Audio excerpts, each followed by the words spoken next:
So we are off to the races once again, ladies and gentlemen. We got him back. We had him booked originally and had a little bit of a scheduling issue. He had some personal stuff going on, so we were more than happy to oblige and reschedule because, this show, Everything Combat, ladies and gentlemen, is about life being a fight. And we all have our fight in life, and this man is no exception because what more of a fight in life can you have than fighting off a mother grizzly bear as she protects her cubs? He is Twice. also... Twice. He Yes. is also the proprietor of Skyblade Knives. We're going to get into that. Mr. Todd Orr is joining us on the show today. How are you, sir? I'm doing great. How are you guys today? Fantastic. No complaints. Every day above ground's a good day. That's awesome. Well, I mean, Bozeman, Montana, man, you're up there in God's country. That just beautiful, It really beautiful, is. without a doubt. Yeah, it's a wonderful country up here. We've got the mountains, we got all the blue ribbon, trout streams and rivers, and all the animals. A little bit of everything. So growing up in that area, you're obviously an outdoorsman. I mean, you're no stranger to the outdoors. Tell us about, growing up out there. What's some of the kind of stuff you get into? When I think of that kind of area, I'm thinking of the movie Revenant with Leonardo DiCaprio, and you know what I mean? I'm sure you've probably seen it. So talk to us about living up there in Big Sky Country. Well, I grew up in a little town of Ennis, right on the Madison River. And actually, the first day we got into town, we were waiting for the moving van to show up. And Dad said, "Jump in the Jeep and let's go down to the river." And I was 7 years old, and he put a fly rod in my hand and taught me how to fly fish before we even had moved into our house.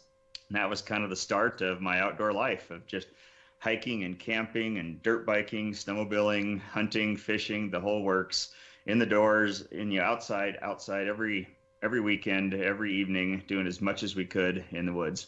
You can relate to the kids today who just can't put these phones down, right? Yeah, exactly. Last thing they want to do is go outside. Bozeman is kind of in the southwest side of the state, but Montana, I'll just tell you right now, quick, is my favorite place in the world. The first time I went there, I went to Kalispell and Whitefish, and couldn't believe my eyes because I'm from Iowa, which is obviously fairly flat and nothing but cornfield and timber. And when I saw the mountains in Montana and the pine trees, and got off the plane in Kalispell and smelled the pine trees, I could smell it instantly. I went, I'm literally home. I do not want to leave here. If I wasn't married, I would have had all my stuff shipped to me and would have never come back. Yeah, And I love Iowa. it's a beautiful place. It's a place you definitely want to grow up and spend your life if you can. And very harsh at times. It can get pretty ugly in the winters there. Obviously, a lot of wildlife to deal with, which you've encountered. So, what do you do for a living now?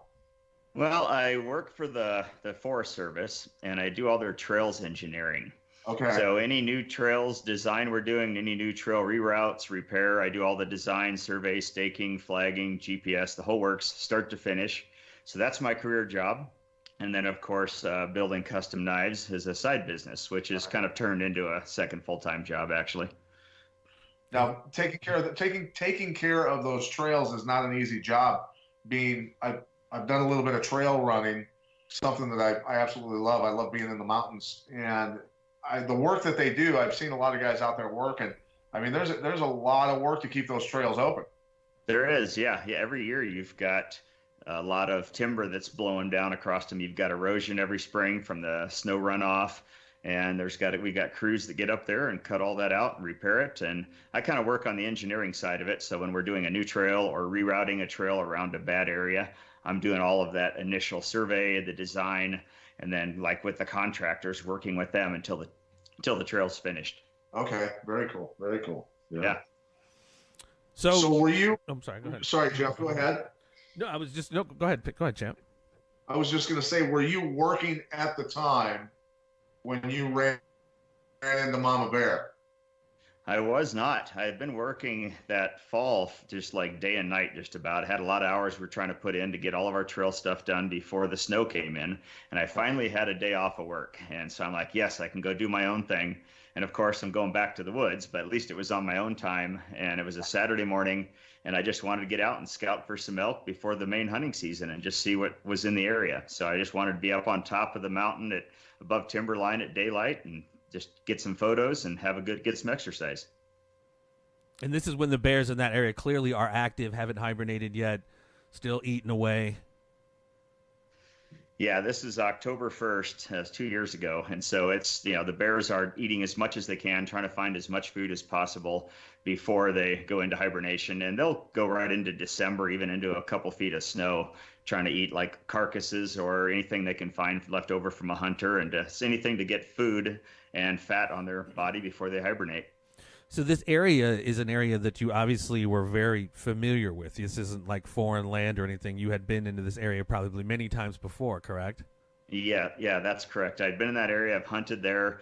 I've worked in the area. It's right in my homeland where I've grown up for years and spent my life in the woods in the same kind of a situation. And I see bears, probably a dozen bears every year, mostly black bears, an occasional grizzly bear, but they usually run the other direction. They maybe look at you and take off, or they have nothing to do with you. They're not interested in people. Well, So, I mean, this day at was that, different. at that time of year, I mean, if the bears are still gorging or trying to get as full as they can before they go into hibernation, I mean, if you run into a male grizzly at that point where he's still really hungry and he wants to gorge before he goes into hibernation, we wouldn't be talking to you potentially right now. Am I right in assuming that? Well, most bears do not want to eat somebody. It's usually the threat is a bear that's protecting its food source, Right. or a sow with cubs, or you've just surprised a bear. You've got too close to it, it didn't hear you coming, and now you're in its space and it just attacks to defend itself. Right. It's rare that a bear is actually going to stalk and try to eat somebody or kill somebody. So, I mean, it happens, but it's rare. So I think the epigenetics of bears, the mothers being afraid of human beings, and I'm sure that carries over to the cubs into their lives as they get bigger, and so it's something that they've learned to fear most of the time, right? Is humans. Yeah, I mean, it's not something they really want to deal with. I mean, they have a natural fear of humans, and I think the last 20 years, with more bears out there and more people out there, they are getting more accustomed to running into people on the trails, and they're getting used to people. And there's people that are leaving food around their campsites, and I think that just gets those bears kind of accustomed to the people, and I think the fear is starting to diminish in bears nowadays. Okay. So they're having more and more encounters. A certain level of kind of habituation Yes. kind of removes that fear. So that day, I mean, obviously, these are lands you had terrained before. What was different about that day? Like you said, you've seen bears plenty of times. What was different this day? Well, it was just another day, and I decided to try to get up about an hour before daylight, hit the trailhead, and try to get up and look for some elk up in the high country. And I hiked up in the dark about 3.5 miles, and I just stepped out into an opening, and just right at daylight. And on the other side of that opening, there was a sow grizzly with 2 cubs, and she steps out about the same time. We see each other at the same time, and immediately she turns and runs up the ridge and disappears. So I'm thinking, okay, this is normal for a bear. They don't want to interact with a human. She's getting out of here, going to protect her cubs. And so I figured I'd just wait a minute and then head on up the trail the other direction and would never see her again. And so I waited probably about a minute and didn't see her. So I decided to hike up the trail the other direction. And I took a few steps and heard a noise. And as I turned and looked over my left shoulder, she had circled around the ridge, came in behind me and probably got my wind, and then just came off the ridge in a full charge. And here's a grizzly bear that can run 35 or 40 miles an hour. She's coming downhill. She's got her ears laid back, and she's just flying through the brush at me, just 40 miles an hour, just like that. I'm like, whoa! I'm just surprised, thinking this is going to be a bluff charge, but I just instinctively pulled my bear spray, pulled the safety clip out just in case, looked back up, and now she's at 30 feet. She'd covered that 35 or 40 yards in about 2 seconds. Crazy. So did you hit her with the spray? Were you able to get her? Yeah, so when I realized that this is the real deal and she's not bluff charging, I just had the bear spray in my hand, safety out, and I just gave her a full blast in the face. But just her momentum and her speed just carried her right through that cloud of spray. Right. And it took a couple seconds for her to affect her, and her adrenaline's going as well, I'm sure. And I just turned and went down on my face, my arms behind the back of my head to protect my neck and my vitals, and she immediately was on top of me and bit me 5 or 6 times in my right arm and shoulder. And then she started coughing from that bear spray and just took off. And just that quick, it was like the entire ordeal was like 5 seconds, and all of a sudden she's gone, disappeared back into the brush somewhere. And I'm like, pick myself up and look down, and I've got a bunch of puncture wounds and bleeding. But I'm surprised. I'm like, wow, I'm alive. I just survived a bear attack, a grizzly attack. So I said, okay, just got to get down, head down the trail and get to the hospital and get some stitches, and kind of figured that was the end of it. So at this point, you had only been attacked on your arm, basically, your rib cage in the back or anything too? No, just my right arm and one bite in my shoulder. Okay. Probably a half a dozen bites. How long did it take you to decide to get up after she went away? When she bit me and took off running, I heard her run off through the brush. So almost immediately I got up and looked and saw, and she disappeared over the ridge. And I'm like, okay, I got to get out of here. Just head down the trail, just assuming, okay, the bear spray worked. It took a second or two, but it worked, and she's not coming back. And so I felt pretty confident that that was the end of it. And you started heading down the trail. How far down the trail did you get before she decided to revisit you? I was probably about 5 minutes down the trail, so a few hundred yards, and the trail kind of veers and crosses the creek. And so I was just about to cross the creek, and so I couldn't hear much because of the noise from the water. And all of a sudden, heard some little snap of a branch or something got my attention, and I turned, and she was 10 feet behind me, coming wide open again. And I had bear spray in my hand. I had a pistol right here. There was no time. I just caught her out of the corner of my eye, and she had knocked me down. And this time she is mad. And immediately she's on top of me.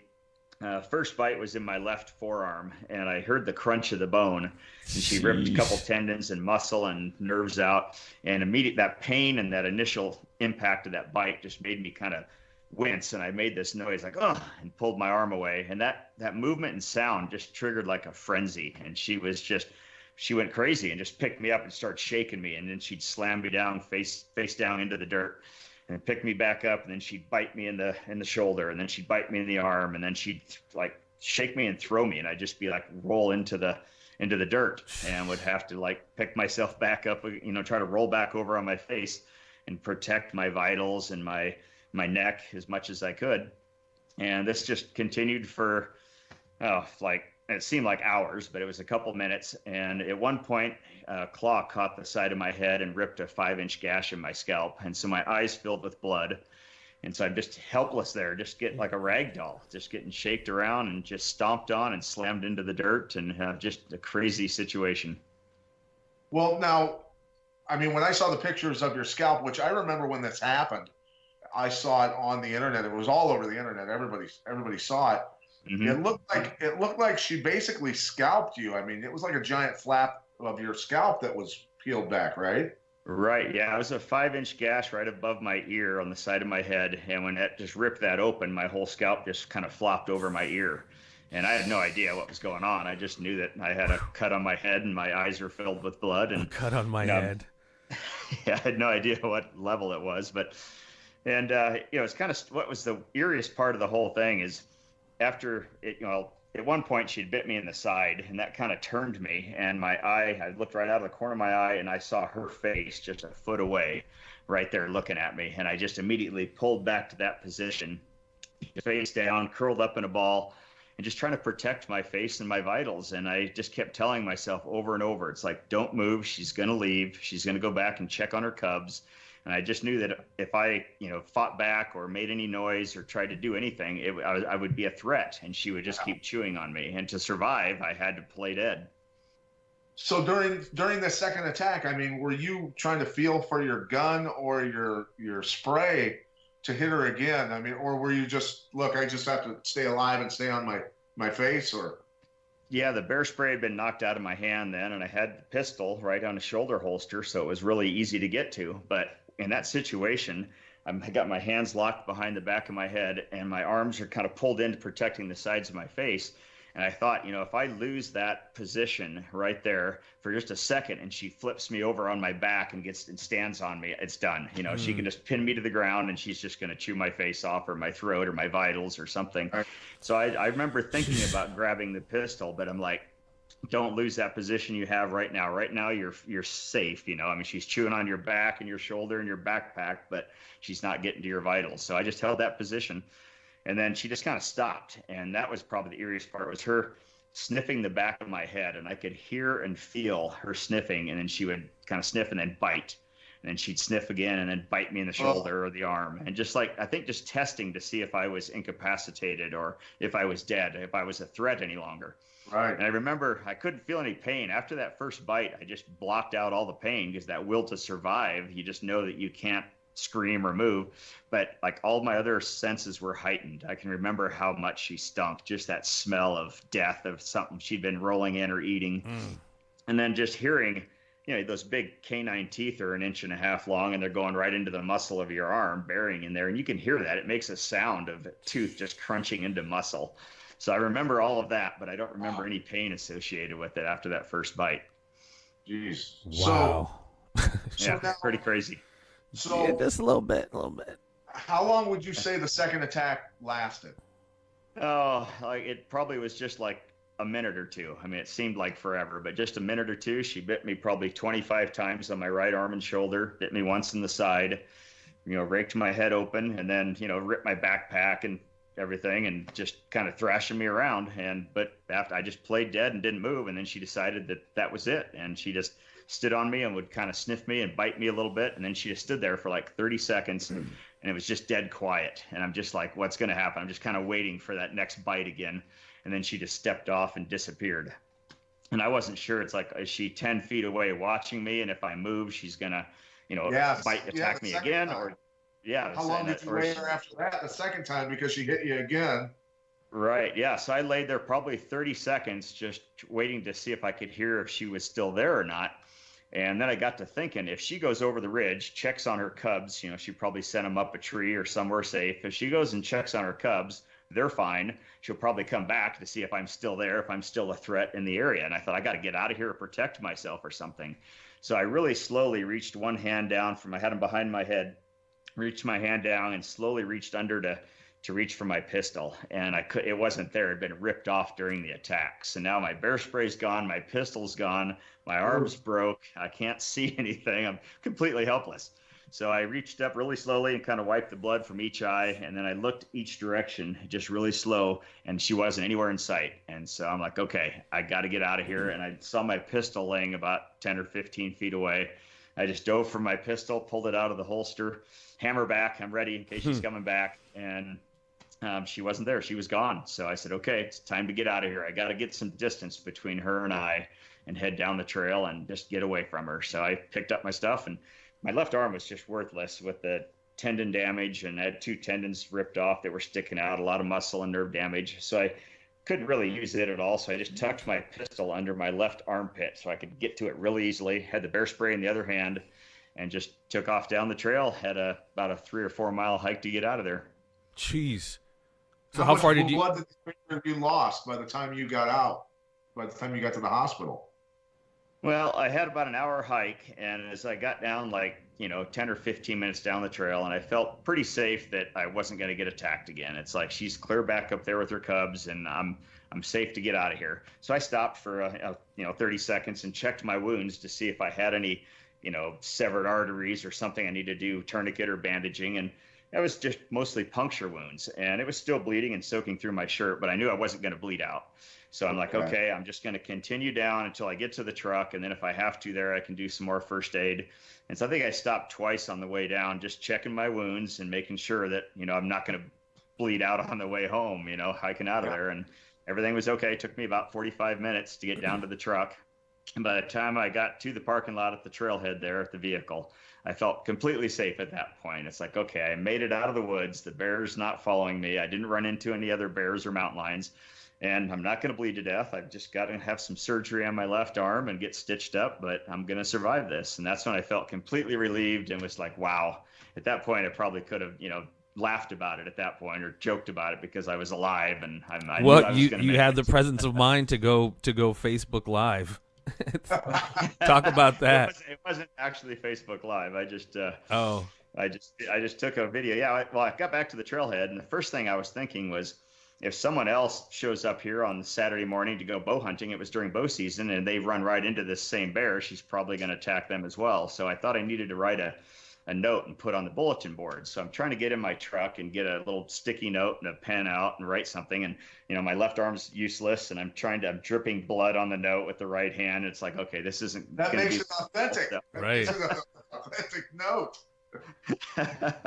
So I gave up on that idea, and I'm like, okay, time to head to the hospital.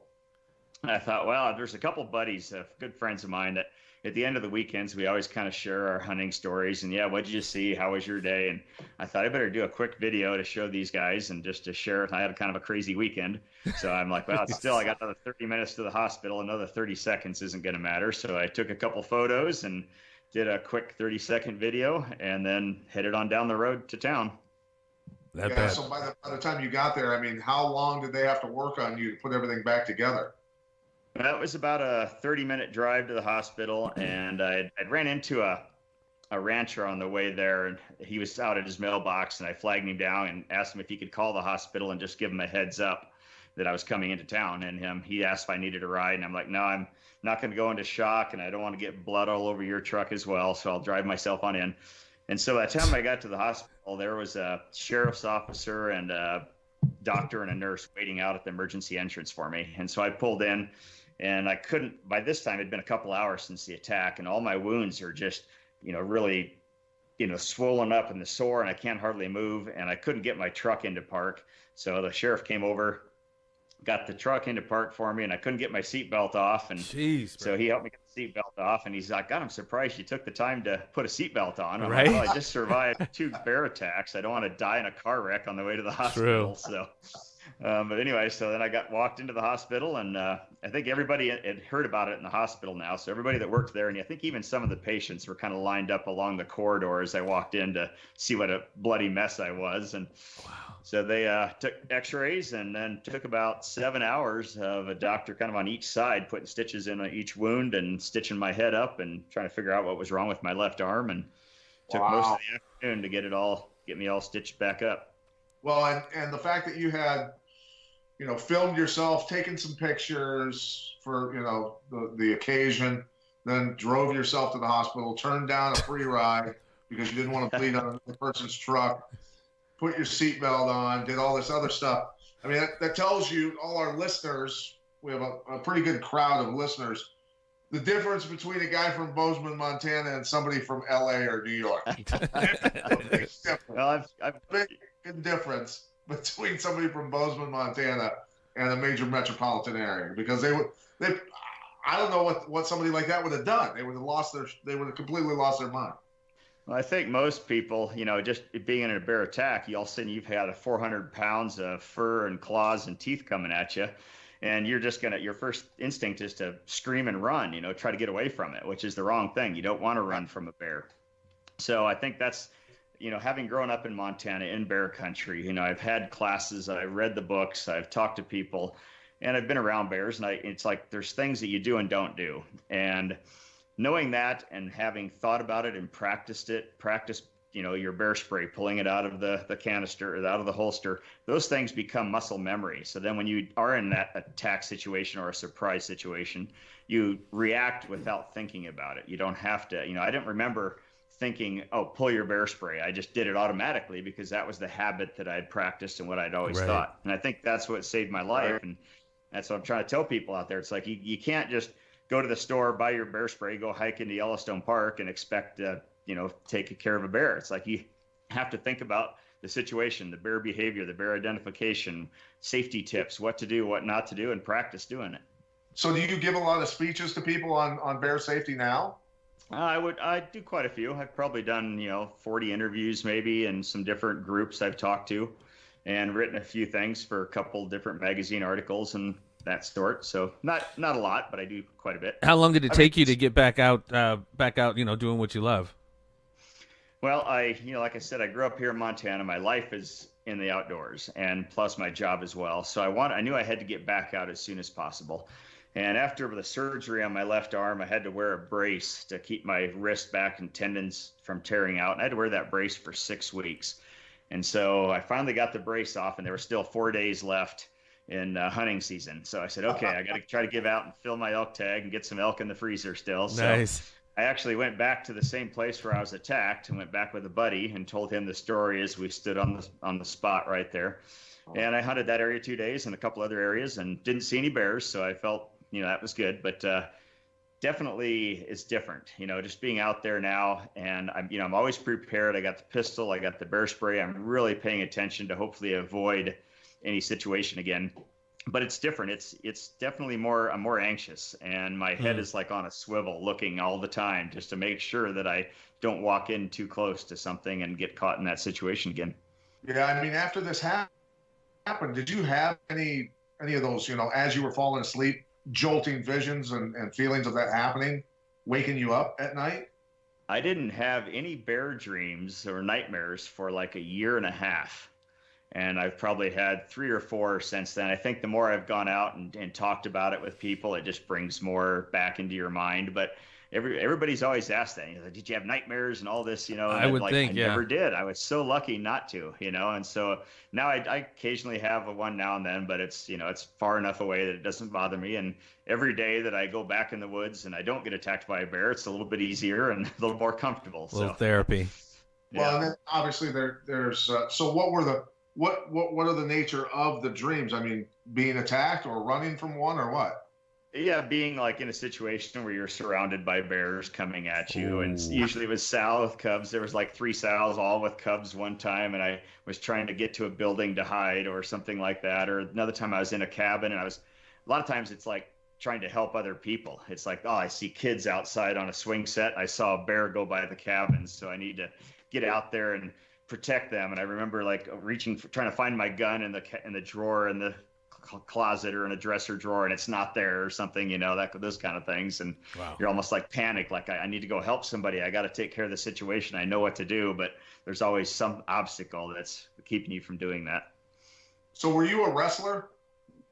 No, I never was a wrestler. I mean, a little bit in high school, but not really, no. Yeah, I was just wondering with you you talked about keeping position. I figured, well, maybe he wrestled a little bit. He's pretty durable, obviously, if you can deal with this. So maybe that had a little bit to do with it, but probably just a rugged Montana boy, huh? Yeah, I think just knowing what to do and knowing that you got to protect your vitals in your face.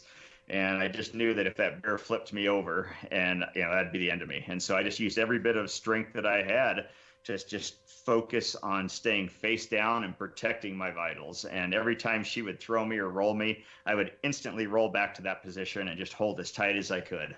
Luckily, you stayed conscious, didn't get knocked out by any of the swats to your head with the paws. Yeah, I got very lucky there for sure. Wow. And now, I've only heard of one other, at least grizzly attack. An ultra runner was running, teenage boy was running in an ultra marathon, 100-mile run in Alaska, and he was actually killed and eaten by a male grizzly, I believe. But I haven't heard of any other grizzly attacks. Have there been other grizzly attacks in Montana since this? Yeah, well, I'm not sure. I think there's been a couple since mine. Definitely some charges and bear spray use and people shooting at bears. Probably 3 or 4 every fall that I hear about. Wasn't that Timothy Treadwell up that way? It was up in Alaska, I believe, okay, where that happened. Yeah. But there's definitely, like every fall around here, there's 3 or 4 attacks or, situations where someone's bear sprayed or, bear or been charged or something like that. It's more and more common now. More people in the woods and more grizzly bears out there. Right. And I'm wondering if it's people, is it mostly Montanans or is it tourists? Or, I mean, because tourists are obviously going to be pretty naive to the dangers of bears.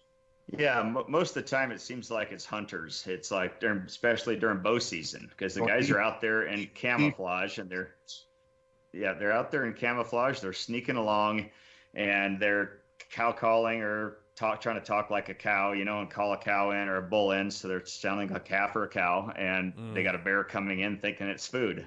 And that's commonly it's a bear. It's the bow hunters that are having issues. And I think both, out-of-staters and locals is just as much. I think this time in that fall is the worst time of the year. Wow. Yeah, very dangerous. So, I mean, we're not seeing people get eaten. Has anybody been eaten up there? I have not heard of anybody getting eaten. No. Because I think of the railroad days in India, the legendary story of the 2 tigers. They were lions. Yeah, the lions. Yeah. Of the lions, they were hunting the railroad workers. I don't know how many they killed. Over 100, I think. Railroad workers that got snagged and eaten, huh? Right. Yeah. It's a little bit different around here. Usually, if a bear attacks somebody, usually it's a defense thing. You're a threat to them.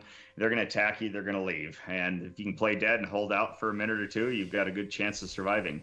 If it's a black bear, they say that you should fight back against a black bear because it may want to, especially if it's acting like a predatory type eating or wanting to kill you, you got to fight back. But a grizzly, you have no chance. So you got to play dead, ride it out, and hope for the best. I mean, I've seen some black bears that are big, let alone grizzlies. So that's either one you're getting your ass kicked. Any of them can tear you apart for sure. Yeah, it's definitely not ideal. And you firsthand testimony, man, very compelling stuff. I just can't even imagine. So talk to us a little bit before we let you slide, man. Skyblade Knives. What's the impetus of that, and how long you been into cutlery? I've been building custom knives for about 32 years. 1987 I started. Wow. And it's kind of turned into a second full-time job. And I use the best stainless steel that's available, S35 VN stainless, and I've got a lifetime warranty. I do all my own heat treating and tempering. I've got a number of different, exotic hardwood handles that I use, and probably 30 or 40 designs, and they're made to use. They're designs that I've come up with that are like good skinning knives or hunting knives. I do some kitchen steak knives, carving sets as well. And it's something that a lot of people actually take them out and use them. They hold an edge well. They've got excellent strength. A lot of people, they look so good. They're given as gifts or awards or retirement gifts or Christmas. And so I've been doing that for 32 years now, and kind of keeps me busy in the shop a lot. So we can go to skybladeknives.com to find those? Yep, skybladeknives.com. My website's about 20 years old and outdated, but you can take a look at the knives on there and give me a call or my email. It's all on the website. And you ship all over the U.S.? You can find me on. I do, all over the world. I think I've up to about 14 countries around the world I've sold knives to now. Nice. So do you have any knives, any of your knives laying around close to you? Well, not close to me. I'd have to go in the other room and to do that. But you got, next time you do one of these, you have the product in your. I should, yeah. Yeah, I definitely should. But he's got a nice T-shirt though. I'm digging the T-shirt. Check it out on my website. Yeah. Oh, I'm sorry. Go ahead. No, I was just saying you got a nice shirt on though. You obviously sell T-shirts as well. Yeah. Got my Skyblade Knives shirt there, a little advertising. So absolutely. Skybladeknives.com. Wow, champ, you got anything left for this man? And I do mean man. This is the manliest man. This is puts the capital in man, doesn't he? Yeah. And thank you so much for your time, sir. And inspirational story for people that, that's people with everyday, pain in the asses. That's pretty minor compared to being attacked by a grizzly twice in one day. Right, so, right. People out there, our listeners need to suck it up and take this guy as an inspiration for surviving a situation like that in stride. I mean, you obviously you harbor no ill will towards any bears or anything like that. It's just a mama protecting her babies. Yeah, right? I just was in the wrong place, wrong time, wrong bear, and she got me. But I'm just happy to be here to tell the story, and glad I survived it. Hoping I can avoid it next time. All right. Wow. Appreciate your time, sir. This has been Todd Orr, SkybladeKnives.com, a true story of survival from a true man up there in Big Sky Country. Thank you so very much, sir. Thank you, guys. Appreciate it. All right. Take care, buddy. Take care, ladies and gentlemen. Until next time.